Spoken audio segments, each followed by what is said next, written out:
sobre as mulheres da Bíblia. E como eu disse aos irmãos, e o pastor também reforçou, nós escolhemos algumas mulheres que não são as mulheres que todo mundo fala, mas mulheres que também, por estarem na Bíblia, mesmo citadas, as crianças vão para lá, até esqueci, né? As crianças vão com a tia Mari, ter aí a aula. A Pitica não vai? Não vai? Deixa ela ir junto. Olha lá. E nós estamos, cada dia, domingo ou quinta, nós estamos falando sobre uma das mulheres da Bíblia. E hoje nós vamos falar sobre uma mulher que pouco se fala também. Inclusive uma mulher que durante toda a minha vida com Deus, né, pelo menos até a minha juventude, ou até eu me preparar melhor, seminário e tudo mais, não seminário, mas ter mais maturidade, conhecimento da palavra, era uma mulher que eu tinha uma visão negativa sobre ela. Mas é impressionante como nós somos às vezes levados a ter conceitos baseados naquilo que os outros falam, mas não naquilo que nós estudamos, ou aquilo que Deus fala no nosso coração. E talvez você esteja também, ou tenha essa mesma visão negativa dessa mulher. Mas hoje nós não vamos discutir o que é, na verdade, a intenção do coração dela, mas nós vamos ver o que nós aprendemos com essa mulher. E é sobre a mulher de Jó. Alguém já ouviu falar da mulher de Jó aqui? Amém. Pouca coisa se fala a respeito dela, mas nós temos muito que aprender através dessas poucas coisas que se falam na palavra. Eu queria que você abrisse a sua Bíblia em Jó, capítulo 2.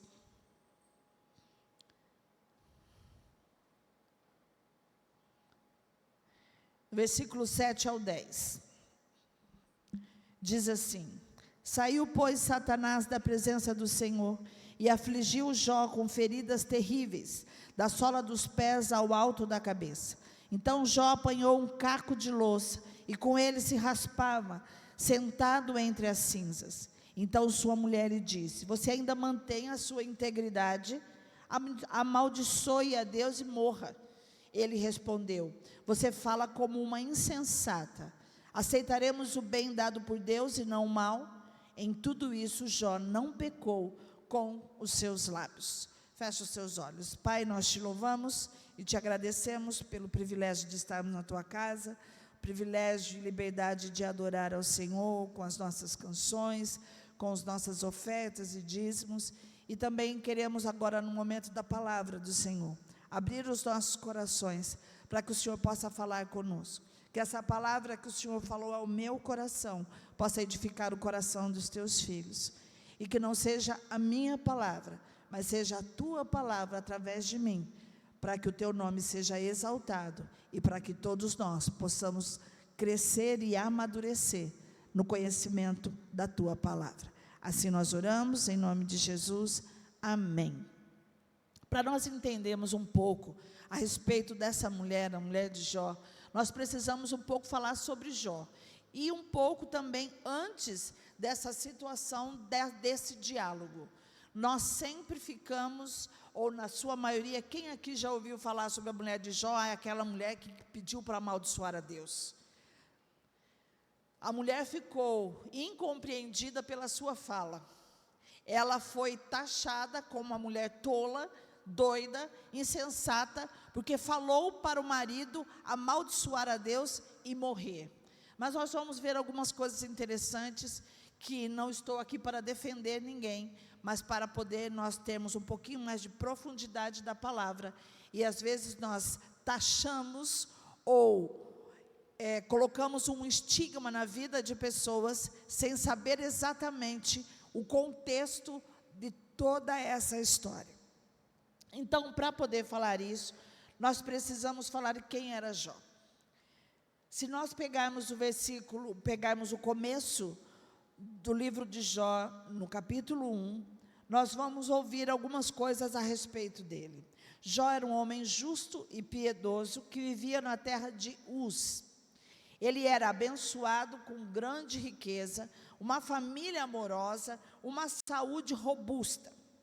A Bíblia descreve Jó como alguém íntegro, reto, temente a Deus e que se desviava do mal, como diz Jó 1:1. Sua vida parecia perfeita, mas o que se desenrolaria revelaria um teste de fé extraordinário. Satanás, o acusador, desafiou a integridade de Jó perante Deus, argumentando que Jó só era fiel porque estava sendo abençoado. Deus permitiu então que Satanás testasse Jó, mas com uma condição: que não lhe tirasse a vida. Assim, uma série de tragédias abateu-se sobre Jó, quase que simultaneamente. Não foi assim, uma vez ou outra, sabe? Não, foi um efeito dominó. Quase que em um dia só as coisas foram acontecendo tudo de uma vez. Então imagina, você ser provado numa sequência de tempo já é difícil. Imagina de uma vez só. Precisa ter muita resistência, precisa ter muita fé para se permanecer em pé. Ele perdeu sua riqueza, ele perdeu sua família e, por fim, a sua saúde. Quando nós lemos lá, nós vemos que Jó, ele tinha 7 filhos e 3 filhas, 10 filhos. Ele tinha camelos, ele tinha juntas de boi, ele tinha jumentos, ele era o homem mais rico do Oriente. E, de repente, tinha servos, servas, tinha muita gente a serviço dele. Mas era um homem íntegro e temente ao Senhor. Mas quando nós olhamos aqui sobre o que é que Satanás, que ao passear pela terra, porque ele chega diante de Deus, esse diálogo eu acho até um pouco ousado, apesar que hoje eu estava lendo, quem provocou foi Deus, não foi o Satanás. Satanás só veio, talvez com sarcasmo, dizendo, estava passeando pela terra e vendo aí, talvez as suas criaturas, ou aquilo que você diz que é seu, ou que são filhos seus, ou sei lá. E não foi Satanás que falou, eu estava olhando Jó, não, foi Deus que falou. Você viu Jó? Já que você passeou pela terra para sondar o que está acontecendo, como são as pessoas, você viu Jó? Aquele é temente a mim, é um homem íntegro, é um homem reto. Só de parar para pensar assim, imagina numa conversa entre Deus e o diabo, falando a nosso respeito, o que é que ele falaria? O que Deus falaria a teu respeito, ao meu respeito? Ali está o Bruno, um homem reto, íntegro, temente a Deus. Será que ele falaria isso a nós? Será que ele falaria isso sobre nós? Mas aí Satanás, para poder tentar a Deus, ou duvidar, ou até mesmo mexer com a fé daquele que ele acabou de elogiar, falou, lógico, claro que ele é temente, é rico, um homem mais conhecido do Oriente, com tudo que ele tem, qualquer um seria temente e reto. Pois Deus falou assim, então tá bom, se você acha que é isso, vamos mudar, vou permitir uma coisa, você pode ir lá e tocar em tudo, menos na vida dele, tirar a vida dele. E aí nós percebemos, já nessa situação, que Jó foi afetado, pelo menos em 3 áreas, familiar, patrimonial e, consequentemente, financeira. A gente deve sempre lembrar que Satanás toca em pelo menos 3 áreas da nossa vida. Ele toca no que temos, ele toca no que amamos e ele toca no que somos. Se você parar para pensar na estratégia do diabo contra a nossa vida, principalmente quando que ele quer colocar em xeque-mate a nossa fé, colocar nós mesmos em dúvida daquilo que nós cremos e somos, ele toca geralmente nessas 3 áreas. Ele toca naquilo que nós temos, ele toca naquilo que nós amamos e ele toca naquilo que nós somos. Só que é interessante, como nós vimos aqui na vida de Jó, que às vezes nós não conseguimos impedir que o inimigo toque naquilo que nós temos e naquilo que nós amamos. Quantas vezes ele tira coisas de nós? Por brechas, e não vamos discutir isso, mas às vezes o inimigo vem e rouba coisas de nós. Quantas vezes ele afasta de nós pessoas que nós amamos? Fácil, brigas familiares, que deveriam viver juntos e unidos, o inimigo vai lá e faz o quê? Toca, e aí aquela família que era para ser unida, alegre, feliz, ele afasta e destrói. Mas, se nós vivemos debaixo do poder de Deus, ele não pode tocar naquilo que nós somos. Porque isso depende de posicionamento, isso depende de decisão. Às vezes nós não temos, nós já fomos roubados de carro e casa. E com certeza o inimigo se alegrou com tudo que fez conosco a respeito disso. Nós já tivemos problemas com família, discussões, ou problemas com amigos, ou problemas de relacionamentos, ou seja lá o que for, como você já teve. Mas tocar naquilo que nós somos é uma decisão nossa. Nós decidimos se pode ou não. E Jó foi aprovado exatamente dentro dessa situação. Tirou tudo o que estava por fora. Tirou tudo que era material, aquilo que amava, mas não pôde tirar nada daquilo que estava inserido dentro do seu coração, dentro do seu espírito, da sua alma, porque isso dependia dele. Então, Deus deu, Deus tirou, louvado seja Deus. E aí nós vemos que, por conta disso, Jó foi esse homem que até hoje é referência para todos nós. A paciência de Jó, a resiliência de Jó, o temor de Jó, não blasfemou mesmo que conseguiu resistir apesar de. Então nós vemos que Jó foi um homem realmente reto e íntegro. E é tão interessante de que, claro que Deus não simplesmente deixou com que Satanás viesse e bagunçasse a vida de Jó, mas após ele ter sido aprovado, dentro dessa aprovação, Deus lhe restituiu em dobro tudo aquilo que ele perdeu. E você sabia que Deus faz isso comigo e com você? Você sabe que Deus é um Deus de restauração? Você sabia que Deus é um Deus de restituição? Quantas coisas nós perdemos e às vezes nós não entendemos.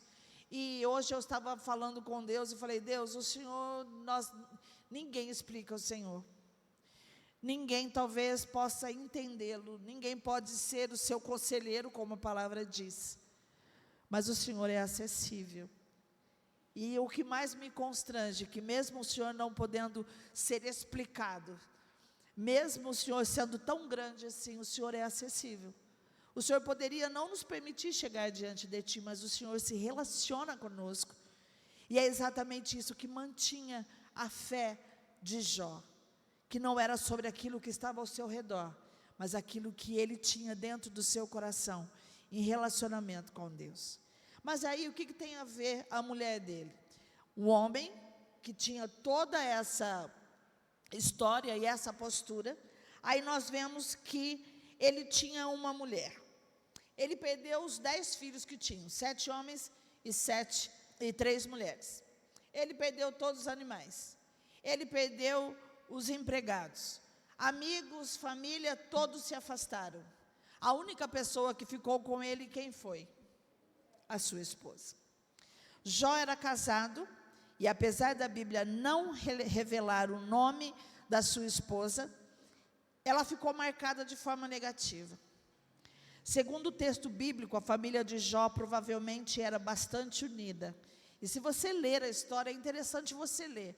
Nunca se contente só com aquilo que os outros contam. Vai lá e lê, que nas entrelinhas você aprende e se aprofunda mais. Mas a família dele era daqueles que gostavam muito de fazer festa. Os filhos visitavam uns aos outros nas suas casas, faziam banquetes. Inclusive dizia que Jó, depois desses banquetes entre os irmãos, que eles costumavam fazer, ia lá e fazia sacrifícios ao Senhor, pedindo perdão se eles tivessem exagerado em alguma coisa, ou se eles tivessem entristecido a Deus de alguma forma. Mas a mulher de Jó ficou conhecida por um lado negativo, ao invés de ter sido lembrada pela única que restou na vida de Jó. Se a gente analisasse somente essa parte, a gente já ia começar a questionar. Deus levou todos, podia ter filhos bons e ruins, não se fala como eles eram, podia ter falado da família, dos parentes, dos servos e tudo, mas fala que a única pessoa que ficou do lado dele, e a única pessoa que Deus manteve, foi a esposa. E aí a gente vê que qualquer tentativa que a gente queira falar sobre a mulher de Jó, além do que está aqui, nós vamos só fazer adivinhações. A Bíblia não dá respaldo para muita coisa, mas nós podemos dizer uma coisa sim: se Jó era o homem mais conhecido do Oriente, se Jó tinha 10 filhos, se Jó era um homem rico, o que era essa mulher? Uma mulher influente também, uma mulher rica, uma mulher que vivia numa vida extremamente confortável. E os filhos que Jó perdeu, não foi somente ele, ela também perdeu. A vida confortável, tudo aquilo que eles tinham, não foi só Jó que perdeu, ela também perdeu. Deus permitiu que o Satanás tentasse a Jó, mas ela também foi tentada, ela também perdeu, ela também sofreu. A diferença é que ela não foi tocada no corpo, como Jó, que ficou lá com feridas e com cacos. Mas com certeza a angústia da mulher de Jó foi tão quanto ele. Imagine para uma mãe perder num dia só 10 filhos. Perder um já é quase que inconcebível para a gente. Imagine perder 10. E além de tudo, perder tudo, toda a sua vida confortável. Se nós começarmos a parar para pensar assim, a gente vai vendo que nós acusamos e incompreendemos às vezes as pessoas sem ver o contexto dela. Mas aí eu queria falar 3 coisas sobre essa história, sobre o posicionamento dessa mulher, e sem querer aqui defender qual foi a intenção dela, mas aquilo que aconteceu de fato. Mas uma coisa foi interessante, quando eu já sabia disso, mas agora tendo que falar sobre isso, eu fui procurar mais e ler e ouvir mais. Há uma divergência de opinião sobre a tradução da palavra amaldiçoa Deus. Todos nós, talvez muitos de vocês não sabem disso, mas eu estava ouvindo vários professores de hebraico, e diz que no escrito em hebraico, não existe essa palavra amaldiçoa Deus. No texto original está escrito abençoa a Deus. Só que o que acontece é que existem 2 interpretações por estar diferente. Então, primeiro, é certo que não está escrito amaldiçoa. Se foi traduzido para nós desse jeito, eu não quero entrar aqui no mérito do porquê, porque eu acho que nós devemos entender o contexto, mesmo que fosse amaldiçoa. Mas pela a questão hebraica, a discussão no hebraico, diz que, primeiro, foi a tradução que foi errada e que não usou a expressão amaldiçoa. Mas a segunda diz que, na verdade, ela falou amaldiçoa. Só que os judeus, eles são tão criteriosos, radicais e respeitosos em relação ao nome de Deus, que eles não iriam colocar nada de uma palavra negativa antes da palavra Deus. E aí uma das professoras de hebraico, ela disse que isso é tão sério para os judeus, que na escola, quando ela estava estudando hebraico, o professor dela não escrevia a palavra Deus, não escrevia Elohim no quadro. E ele dizia: eu não vou escrever o nome de Deus no quadro, porque eu não posso escrever este nome no lugar onde vai ser apagado. de tão sério que é. Então, há a possibilidade de que talvez ela até possa ter dito amaldiçoa, só que eles não iriam colocar essa palavra com respeito a vir depois o nome Deus. Então, não adianta a gente ficar falando que se ela falou com intenção ou se ela não falou com intenção, se ela falou amaldiçoa, se ela falou abençoa, porque tudo indica que ela realmente falou algo que desagradou a Jó, porque a resposta dele foi: você fala como uma insensata, você fala como uma doida, como que você fala um negócio desse? Então, provavelmente, o que ela falou pode ter gerado em Jó algo que falou: não, mulher, não fale isso. Mas não é só sobre o que ela falou a respeito de Deus, mas é falar para ele: morra. Só que quando nós paramos para pensar, e nós vamos imediatamente para o segundo ponto, é que quantas vezes na hora do desespero, na hora da aflição, na hora do confronto, nós falamos ou agimos de forma impensada? Quantos de vocês já falaram coisas que não deveriam ter falado? Quantos de vocês, eu estou me incluindo, tá? Por isso que eu estou com a mão levantada, de vocês agiram de forma errada num momento de impulso? A mulher de Jó também era uma mulher sujeita às mesmas paixões que nós. Então, às vezes, nós entendemos que um estado emocional, uma tensão emocional, às vezes nos leva a fazer atitudes e coisas que nos prejudicam para sempre. Eu sempre lembro que a minha mãe sempre dizia: cuidado com as palavras, cuidado com as palavras, porque vocês serão julgados por elas. E toda vez que eu lembro dessa palavra, eu também vejo aquela imagem que fala que as palavras são como penas jogadas ao vento. Você lança sem pensar, e o vento leva. Aí você se arrepende e quer pegar de volta. Você consegue pegar algumas, mas tem umas que vão para tão longe, que você nunca mais vai poder recolher. E talvez tenha sido essa a palavra dessa mulher. Jogou ao vento,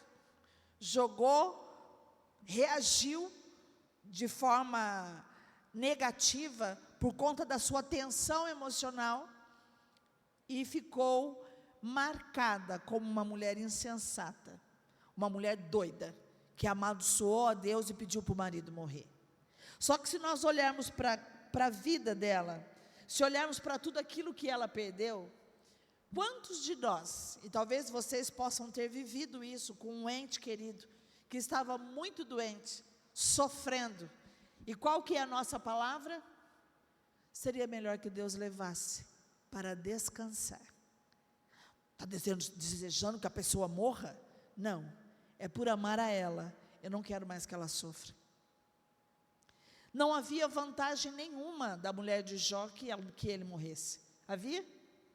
Se já estava ruim, ia ficar pior, porque daí ele ia ficar sozinho e sem nada.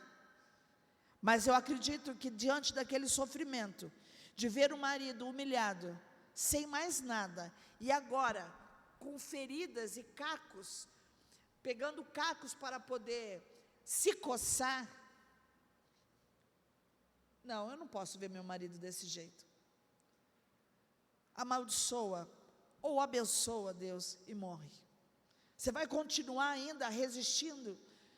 Ela pode ter sido tola, ela pode ter sido impulsiva, mas na verdade ela falou com o desespero do coração. Talvez eu e você falaríamos muito mais, porque às vezes por conta de uma situação tão menor, nós já falamos: Deus não me ouve, Deus não me ama. Às vezes uma conta atrasada, porque eu orei tanto e Deus não providenciou o dinheiro que eu precisava para pagar essa conta. Ou então, aconteceu alguma injustiça, poxa, Deus viu que eu não fiz nada e agora estou sendo injustiçado. E por coisas tão pequenas, às vezes nós falamos, nós proferimos, na tensão emocional, palavras que não deveríamos falar. Então, uma das coisas que nós temos que aprender é que todos nós estamos sujeitos a falar aquilo que não deveria. Todos nós, se não prestarmos atenção nas nossas ações, se todos nós não tivermos o equilíbrio do Espírito Santo, nós podemos ter ações, reações e falas que podem marcar a nossa vida toda. Mesmo que você já possa ter provado, se arrependido, sabe aquele estigma que fica para o resto da vida? E que a gente às vezes não consegue tirar, porque os homens lembram. Deus já colocou no mar do esquecimento, mas a gente continua lembrando. Então, uma das coisas que a gente pode aprender com a mulher de Jó, é que nós devemos prestar atenção nas nossas reações. Nós devemos prestar atenção nas nossas palavras. E não é porque nós somos crentes de muito tempo. Inclusive, se a gente olhar lá, lembra daquela vez que Jesus estava falando sobre a sua morte e ressurreição, e aí Pedro começou a repreendê-lo. Não fale isso, Senhor, o Senhor não pode dizer essas coisas. E o que Jesus falou? Arreda-te, Satanás. Como assim? Para Pedro, um dos discípulos que andava com ele, para você ver que mesmo aquele que anda bem próximo de Jesus, se não vigiar, é usado a sua boca como a minha boca, por Satanás. Isso é sério. Você já parou para pensar que às vezes pelo desequilíbrio emocional, pelo impulso que nós temos, às vezes o inimigo sussurra e nós proferimos aquilo que ele queria? Jesus falou: arreda-te, Satanás, tu és para mim pedra de tropeço, porque não cogita das coisas de Deus, e sim da dos homens. Ele falou para Pedro. Ele poderia ter falado para mim. Quando eu murmurei em algumas situações, quando você talvez murmure, ou às vezes quase blasfeme, e misericórdia que não faça isso, porque nós não sabemos exatamente o que é blasfemar contra o Espírito Santo, que não há perdão, é uma discussão infinita. Então nós devemos prestar atenção, somos homens e mulheres sujeitas a falhar e a falar, e ser usados nossos lábios pelo diabo. Apesar da nossa fala, da mulher ter sido a sua fala sensata, nós vemos também um outro lado. Ela não abandonou o marido. Apesar das circunstâncias, de ter até falado besteira, e Jó tem insistido em falar: mulher, sua louca. Ela poderia ter ficado ofendida e falado: você me chama de louca? Eu que estou aqui com você? Eu que estou aqui te aguentando?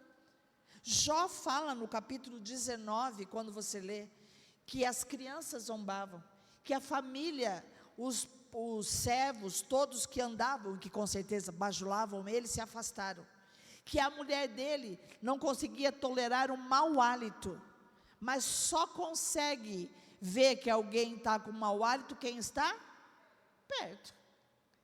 Pois ela conseguiu, apesar de ser intolerante, ela estava ali do lado, sentindo mau hálito, o cheiro, talvez daquelas feridas, daquele sangue, daquele pus, vendo aquela humilhação toda, e no entanto, ela não abandonou o seu marido, e ela tinha todos os motivos para falar: não quero isso não, eu não fiz nada, sei lá o que aconteceu para acontecer isso com ele.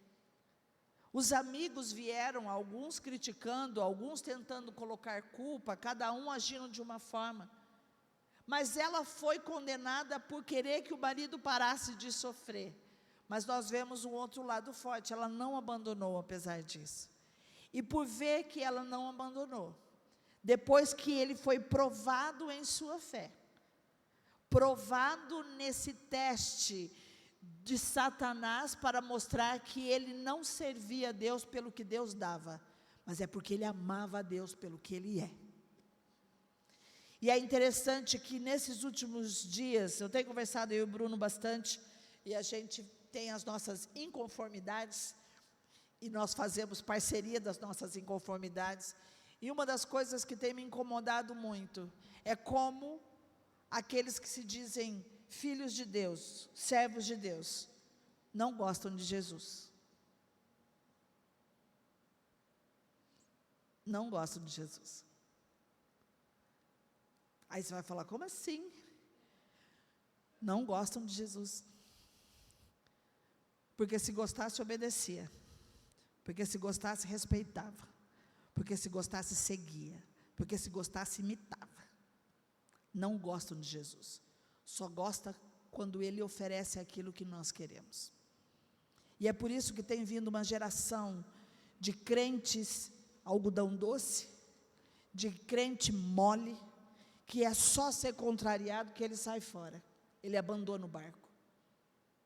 Eu tenho falado muito para algumas pessoas que tem me deixado incomodado o evangelho, esse evangelho doce, que de fato as pessoas querem só ser acariciadas, acalentadas, uma palavra de conforto. Mas eu fui gerada e criada com um evangelho de confronto e não de conforto. Eu sei que o Espírito Santo é consolador, mas a vida, o evangelho, a nossa vida cristã é uma vida em movimento.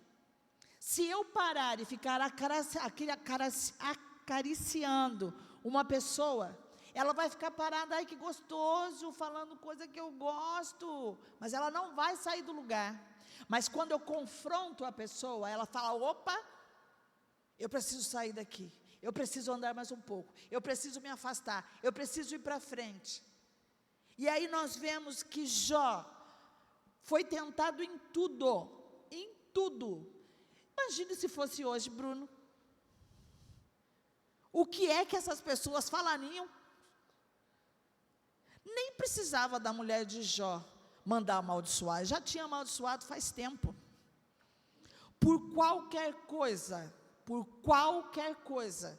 as pessoas abandonam o barco. Qualquer coisa. Falei para o Bruno hoje, a hora que cheguei, a gente ri, mas para não chorar, né? Que agora a moda não é conversão, é migração. Antes nós orávamos para que tivesse conversão na igreja, mas eu acho que as igrejas estão tão desesperadas que elas estão aceitando a migração mesmo. Sai um grupo daqui e vai para lá, e o grupo de lá vai para cá, e fica assim, ó, fazendo rodízio. Mas sabe por que esse rodízio? Porque as pessoas não querem Jesus, porque as pessoas não querem Deus, porque as pessoas não querem ser tentadas e nem provadas. E o que a Bíblia diz? Tende motivos de alegria ao passardes por provações. Quem disse para nós que nós não iríamos passar por provações? Não foi Jesus. São homens que pegam parte da palavra e distorce para ficar doce, para atrair gente. Atrai gente para a igreja, mas não leva para o céu. Quando eu comecei a ver, eu falei, Senhor, se o diabo tentar ter uma conversa dessa na igreja e falar assim, ó, vou tentar lá o povo da comunidade, vou arrancar tudo deles. E aí? Você continuaria dizendo, eu amo Jesus? Você continuaria dizendo, Deus deu, Deus tirou, louvado seja Deus? Ou você iria falar assim, vou sair dessa igreja, porque tem alguma coisa errada nela, vou lá na outra que está caindo fogo, vou lá na outra que está prometendo não sei o quê, vou lá na outra que está caindo isso, está caindo aquilo. Sabe por quê que as coisas estão acontecendo assim? Porque nós estamos longe de ser Jó, e mais, estamos longe de ser a mulher de Jó, porque por bem menos nós abandonamos o barco, por bem menos, pois ela ficou ali, perdeu 10 filhos, perdeu todos os bens, aguentou o marido talvez chorar e gemer, o mau hálito, o desprezo das pessoas, mas ela manteve ali com o seu marido. E a única coisa que ela fez, e talvez intencional ou não, na pressão ou não, amaldiçoe e morra. Ou então, vai, meu filho, em paz, não aguento mais ver você sofrer. Foi incompreendida. E muitos enchem a boca e falam: mulher tola, parece a mulher de Jó. Quando eu parei para pensar tudo que essa mulher passou, eu falei: será que eu seria essa? Será que eu aguentaria todo esse tranco? Diante do exemplo dessa mulher, eu queria que nós lembrássemos de 3 coisas. Estamos sujeitos a ser mal interpretados.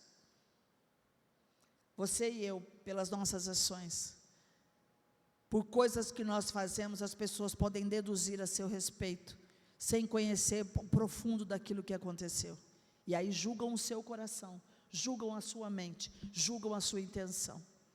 Todos nós estamos sujeitos a ser mal interpretados. Mas o interessante disso, que não é sobre aquilo que somos ou falamos, mas é sobre o que o outro escuta, o que o outro interpreta. Porque às vezes nós falamos com a boa intenção, mas a maldade está no coração do outro, e aí ele ouve e interpreta da maneira que ele vê, e não que o outro falou ou que o outro fez. Todos nós estamos sujeitos a ser mal interpretados. Então não se vitimize por causa disso. E nem se defenda, porque nós temos um advogado que deixa tudo às claras e mostra como deve ser e como são. Segunda coisa, cuidado com as reações, atitudes e falas impensadas. Principalmente você que é colérico, que é sanguíneo. Não haja no impulso, porque depois que você falou e depois que você reagiu, mesmo que você se arrependa, talvez algumas marcas já fiquem em você. E aí,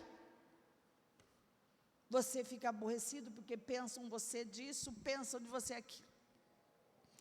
Seja leal com quem escolhe ter parceria. Não abandone o barco só porque vem tempestade. A tempestade vem, mas ela passa e vem a bonança. Então resista. Está com problema? Fica firme. Fez parceria? Seja leal. Não sai correndo por qualquer coisa não, porque além de você não ser aprovado na tempestade, você não vai usufruir do tempo de bonança. Eu quero que você fique em pé.